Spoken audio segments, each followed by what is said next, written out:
આઈએમડીને red alert બાદ ગુજરાત સરકારે સુરત શહેરમાં અને જિલ્લા લોકોના આગામી 24 કલાક માટે ઘરની અંદર અથવા કે બહાર સલામત સ્થળોએ રહેવામાં અપીલ કરી છે. વહીવટીતંત્ર 24 કલાક દેખરેખ શરૂ કરી છે. સુરતમાં ગુજરાત સરકારે શહેરમાં જિલ્લા લોકોને આગામી 24 કલાક માટે ઘર અંદર સલામત રહેવાનું આઈએમડી અપીલ કરી છે. કે ભારતીય વિભાગમાં આઈએમડીમાં વિસ્તારમાં ભારે વિસ્તારના રેડ એલર્ટ જારી કર્યું છે કે 24 કલાક દેખરેખ શરૂ અને અધિકારીઓની 24 કલાક દેખરેખ શરૂ અને સંવેદનશીલ વિસ્તારમાં લોકો બહાર કાઢ્યા છે.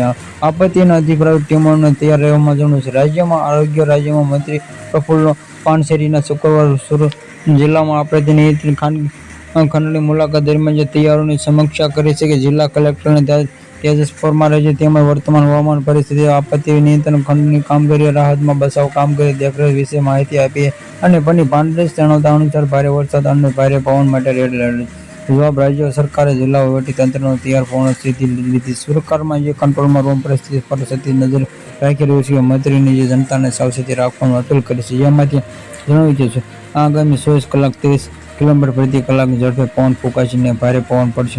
કહ્યું કે આ સ્થિતિ દરેક નાગરિકો સલામતી સરકારની પ્રાથમિકતા તથા દરેક અપીલ કરીને છે કે આગામી 24 કલાક કોઈપણ કાર વગર પોતાની ઘરો કે અન્ય સલામત સ્થળો ન નીકળવા વધતા પાણી જોવા માટે ખાડીનો નદી કિનારે જોવામાં જોખમી પ્રવૃત્તિ ટાળે.